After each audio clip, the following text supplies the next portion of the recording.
Karomah itu bukan sesuatu yang nulayani adat. Karomah itu enggak. Itu sudut pandang. Sesuatu yang nulayani adat, sesuatu yang seakan-akan mustahil, sesuatu yang tidak rasional, sesuatu yang bertentangan dengan alam, sesuatu yang bertentangan dengan ilmu akademisi dianggap karomah misalnya. Oh bukan. Kalau seperti itu nanti kamu tertipu oleh alam jin. Tertipu alam jin, karena dalam alam jin itu sulapan. Barang orang ono iso dadi ono iku jin iku gaweane ngono. Nah, gitu kan. Itu kan seakan-akan nanti paradigma. Pelajaranmu kamu tidak bisa membedakan mana itu karomah, mana itu jin. Nah, maka tolak ukur di dalam melihat karomah. Karomah itu rasional. Karomah itu nakliyah. Karomah itu tidak bertentangan dengan alam. Karena karomah itu lahir dari akhlakul karimah. Yang akhlakul karimah itu berada pada makom kemuliaan. Maka Allah memberi karomah itu. Bukan karomah itu teko wiridan. Sing nek wiridan iku bar maghrib mati subuh. Mboten. Tidak di situ. Kamu bersosial itu bagaimana? Menempatkan dirimu pada akhlakul karimah rahmatan lil alamin. Itu loh. Kamu memahami tentang karomah, dan karomah orang tidak ada yang tahu hanyalah Allah itu karomah. Karena karomah ini berada pada makom wali. Layak lamul wali ilal wali. Gak ada yang tahu bahwa orang itu wali kecuali itu wali sendiri. Dan wali itu adalah mahfud, dijaga ingatnya kepada Allah. Muncul karomah dari itu. Karomah bukan bertentangan dengan alam, justru karomah adalah serasi, selaras dengan alam. Dan karomah adalah bisa diterangkan secara logik, secara apa itu, kalau mukjizat itu sebenarnya ada kaitannya dengan hukum fisika. Apakah itu fisika klasik, apakah fisika kuantum? Itu walaupun itu mukjizat. Dan itu ada energi, kalau di situ menerangkan tentang energi, tentang gelombang, tentang cahaya, tentang frekuensi, tentang apa itu tadi keseimbangan, cahaya dan lain sebagainya. Orang kalau paham itu baru paham apa itu yang namanya mukjizat. Jadi kekuatan-kekuatan.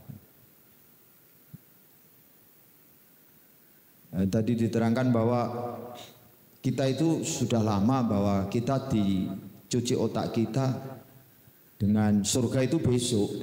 Itu yang akhirnya orang itu kebingungan. Padahal orang di surga atau di neraka itu selama langit dan bumi ini masih ada. Dan tarikan nafas orang di surga itu, tarikan nafasnya terdengar itu. Kalau yang disebut masih ada tarikan nafasnya, ini menandakan bahwa physical body masih dipakai. Karena di dalam jiwa tidak ada. Jiwa itu tidak butuh makan nafas. Jiwa tidak bernafas. Yang bernafas adalah fisik. Physical body ini dirawat oleh halalan thayyiban, butuhnya hukumnya adalah halalan thayyiban. Kita mangan dan minum. Ini hukum energi fisik ini. Karena fisik ini adalah untuk ibadah kepada Allah. Maka Allah melahirkan yang namanya energi. Jadi fisik ini adalah energi yang sangat luar biasa. Apabila kamu meninggal, sesakti apapun tidak akan mampu kamu merubah. Sesakti apapun. Sekelas kamu Nabi dan Rasul, selesai. Karena fisik itu berada pada nafasmu. Ketika nafas ini masih menempel pada fisikmu, maka gelombang, frekuensi, kelistrikan, energi, tenaga, spiritual, ritual, mental dan lain sebagainya ini masih menempel. Begitu meninggal, itu nabi atau rasul atau wali atau orang biasa tidak mempunyai kemampuan apa-apa setelah meninggal itu. Karena apa? Fisik inilah tempatnya gelombang energi. Tanpa fisik tidak bisa. Tanpa fisik tidak bisa. Jin itu bisa mengganggu sampean ketika sampean itu masih ada fisik. Selama sukmamu, akalmu, rasamu, perasaanmu masih menempel pada tubuhmu, jin, setan, iblis, ifrit masih bisa menggodamu. Jepayu gue. Begitu kamu lepas dari nafasmu, terlepas dari tubuhmu, gak iso kamu. Sang iblis nggoda wis ra iso. Wis ra perlu digoda karena di situ bersifat dikuasai atau tidak. Kenapa engkau setelah lepas nyawamu orang bisa dikuasai jin? Karena disitulah manusia sudah tidak mempunyai daya, tidak mempunyai yang namanya kekuatan, tidak mempunyai yang namanya gelombang energi, tidak punya.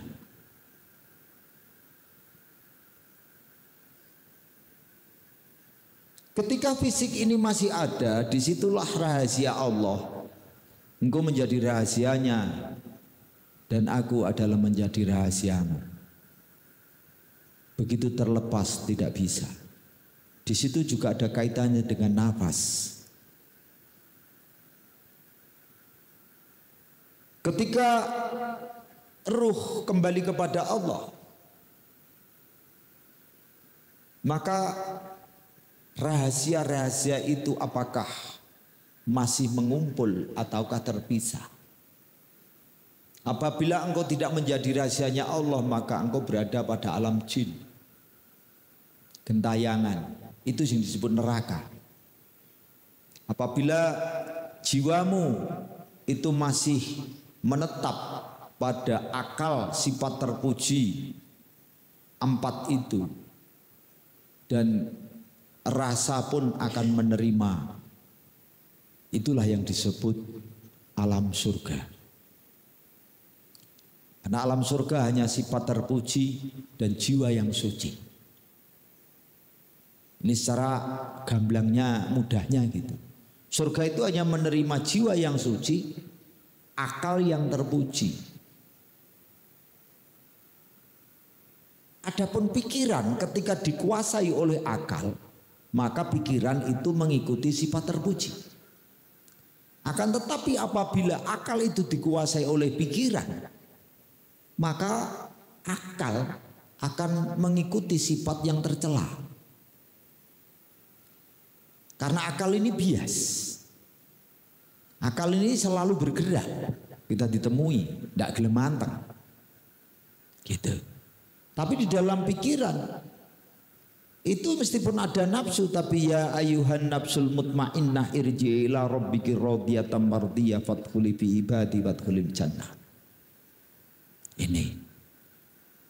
Maka untuk pemahaman ayat ini, kaifa takfuruna billahi wa kuntum amwatan fa ahyakum summa yumitukum summa yuhyikum summa ilaihi turja'un.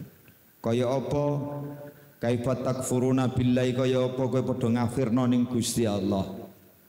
Ini Allah memberikan wahyu melalui malaikat Jibril, diberikan Rasulullah sallallahu alaihi wasallam.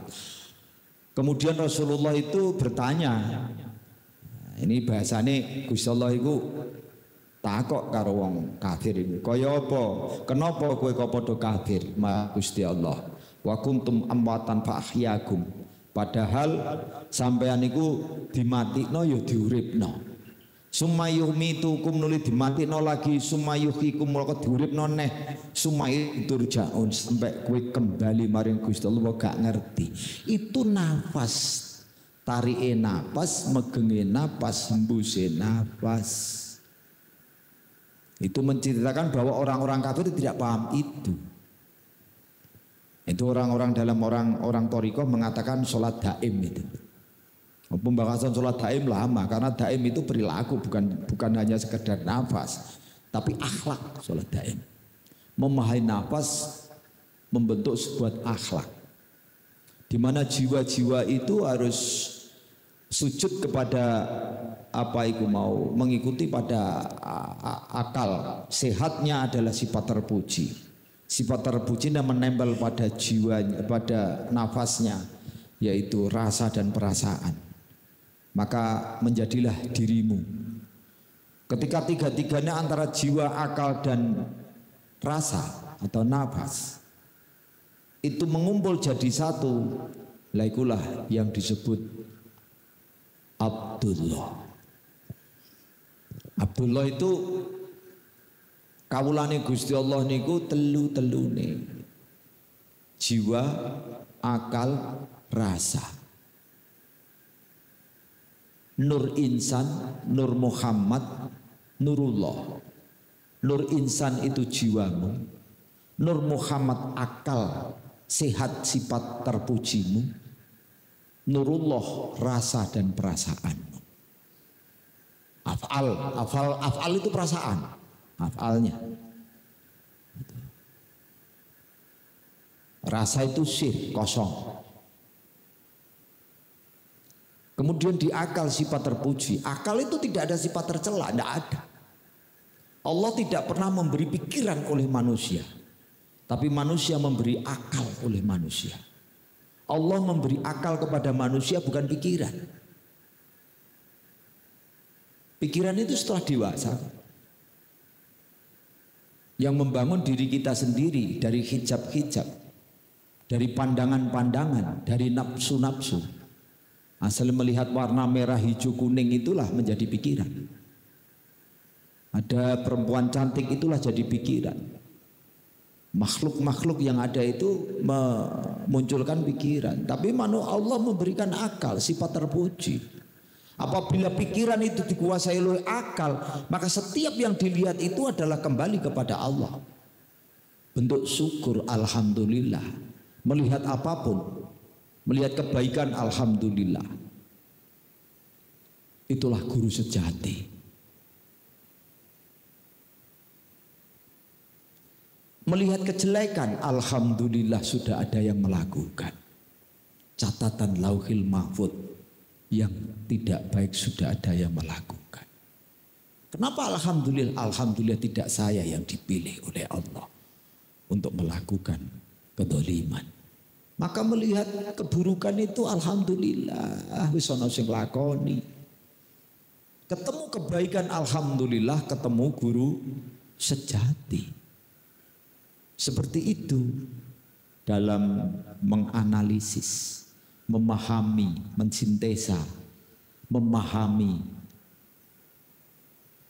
Jadi kalau kita menemukan sesuatu itu tercela, alhamdulillah wis ana sing lakoni. Kalau ketemu yang hal-hal yang baik, alhamdulillah ketemu guru sejati.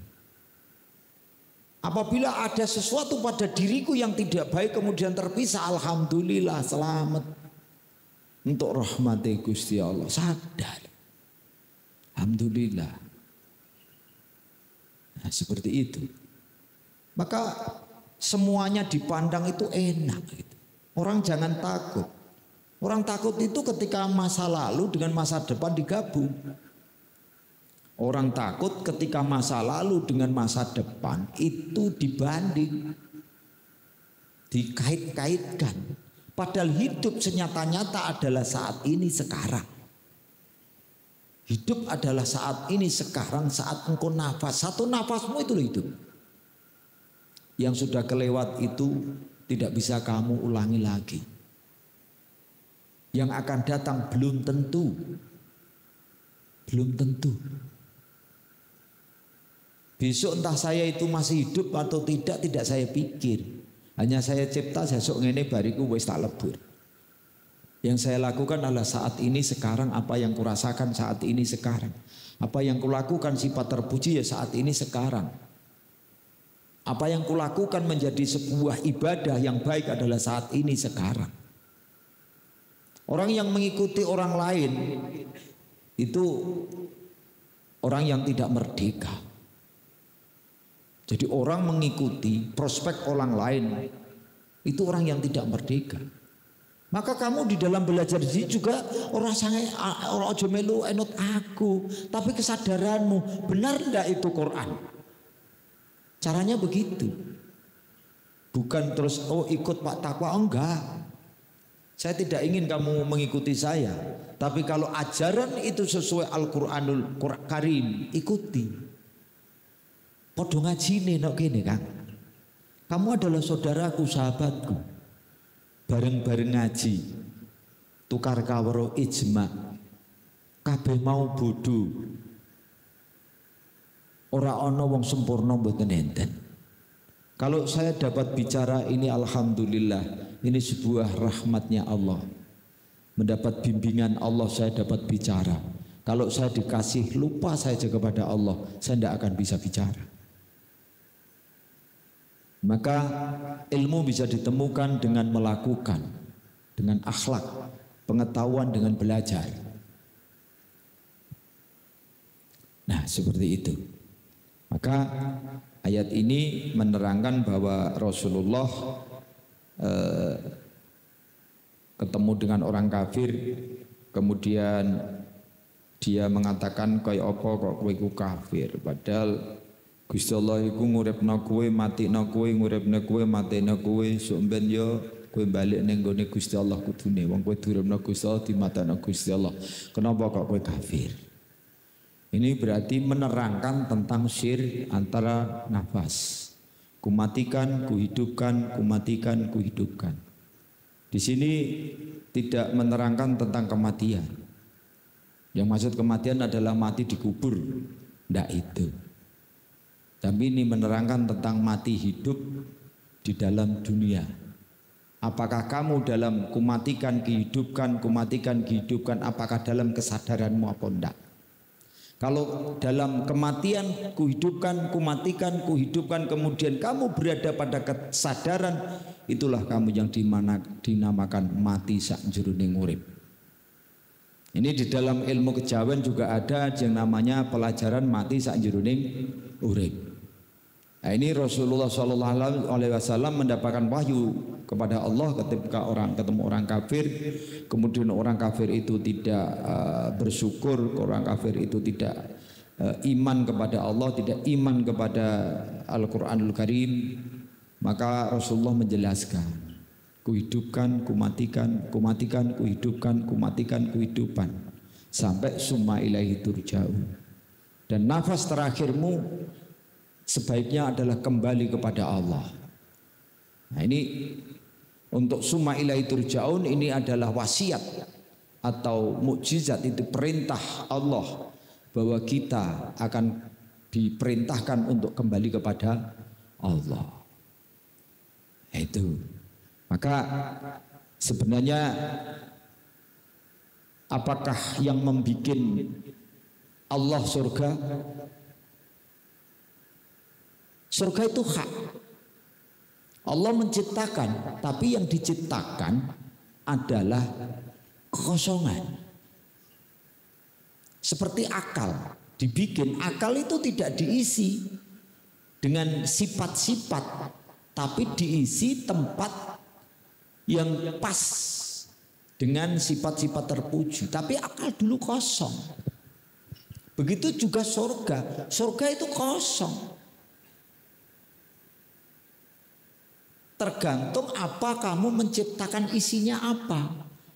Kowe ora gampang wong anggar masuk swarga piye, kowe gak mbangun. Kamu tidak melakukan akhlakul karimah rahmatan lil alamin, maka surga itu macam-macam. Ada Ar-Rahman, ada Jannatun Naim, ada surga Iliyin, ada surga Ar-Rahman, ada Jannatun Naim, ada Firdaus, ada Asbarus Salam, ada Eden, macam-macam. Tergantung siapa yang membangun. Kamu membangun surga, Dulu kamu tidak ada, kamu kemudian ada. Di dunia inilah tempat membangun surga. Apabila kamu tidak membangun, ya tidak. Andaikan engkau mendapatkan rahmat, andaikan engkau mendapat hidayah oleh Allah, kemudian engkau mati, surganya beda dong dengan orang yang berilmu. Beda.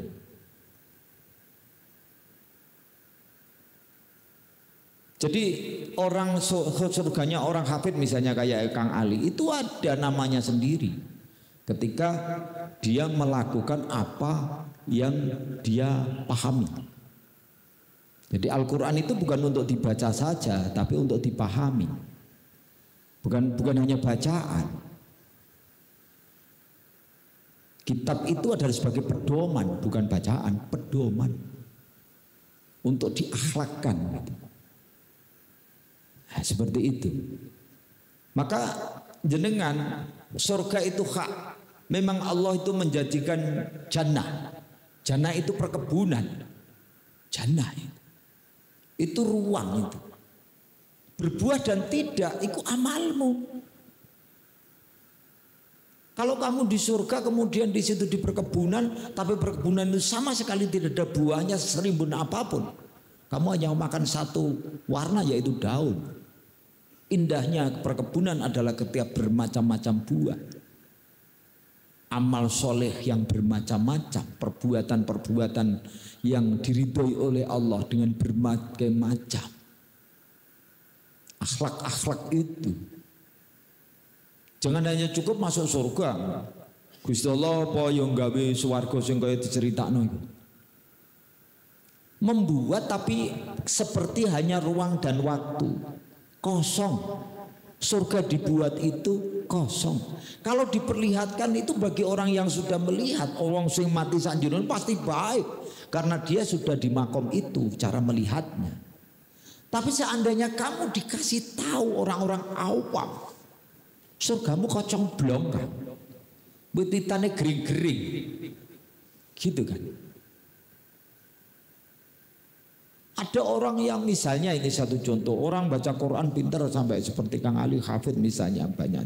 Belum tentu surganya Iliyin itu terus di situ air mengalir, ada madu, ada apa itu arak, ada apa air yang dingin, yang air yang sejuk, air yang jernih, dan tumbuh-tumbuhan mengalir indah itu belum tentu. Bisa saja ada sungai tapi airnya hanya sedikit. Kering, keruntang, bisa saja tumbuhannya itu daunnya jarang-jarang baik dan tidak ada buahnya. Kenapa? Karena dia hanya membaca saja, tidak mengakhlakkan. Itu seandainya mendapat hidayah kemudian dipertontonkan. Orang yang hafal Quran dan semuanya dipertontonkan oleh surga, menangis. Ternyata surga yang diberikan kepada saya ruang dan waktu dan belum ada apa-apanya. Baru lukisan-lukisan, baru gambaran-gambaran, baru pohon-pohon yang harus kuhidupkan, harus kusirami. Bagaimanapun itu berbuah harus berakhlak. Nah ini gambaran kita untuk pemahaman. Karena Allah itu adil dan bijaksana. Jangan dipandang sama. Orang hafid satu dengan yang satunya berbeda surganya. Walaupun sama-sama iliyin. Walaupun kamu sama-sama di dunia. Wong Gunung Kidul itu kadang-kadang ya kekeringan. Oh wong Kudus gini ya ternyata hijau-hijau.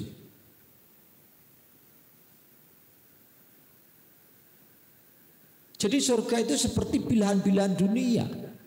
Sama-sama ada isinya manusia. Kenapa Ethiopia tahun-tahun 82 sampai tahun 90-an begitu ada kekeringan. Bahkan di sini air melimpah sampai terbuang-buang. Begitu loh gambarannya cara berpikir. Kenapa orang Ethiopia tidak dipindah di Indonesia wae? Sing kono banyu angel ra karuan kan ngono. Loh itu berpuluh-puluh tahun itu. Surga juga seperti itu. Ada orang yang pandai dan cerdas dan lain sebagainya. Itu pohon-pohon di surganya atau daun-daunnya itu keluar daun yang rimbun dan berbuah yang baik, itu tergantung akhlaknya. Akhlak dari mana? Dari pengetahuannya.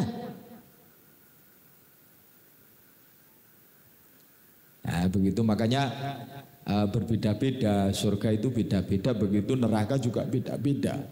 Ada sijil, ada jahanam, ada wel, syakor, dan macam-macam. Itu kan tingkatan-tingkatan. Dan neraka pun kamu bangun sendiri. Di sana ruangan yang kosong. Api besar dan kecilnya api adalah tergantung kemungkaranmu, kefasikanmu, kemurtatanmu, kesirikanmu. Ada orang yang tingkatan syirik tidak tahu. Ada syirik memang sengaja syirik. Ada orang memang syirik sengaja karena demi kekayaan.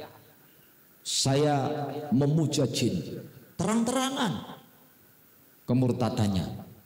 Begitu loh. Nah, makanya saya tidak terus menyalahkan dari tafsir itu, enggak, itu syariat itu.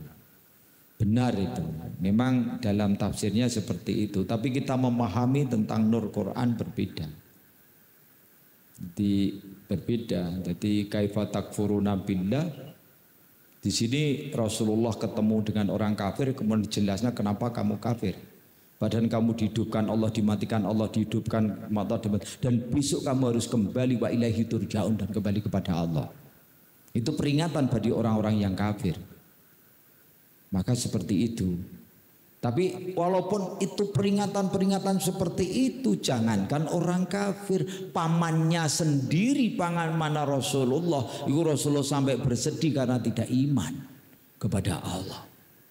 Maka syafaat itu bukan milik Rasulullah, tapi semua syafaat adalah milik Allah.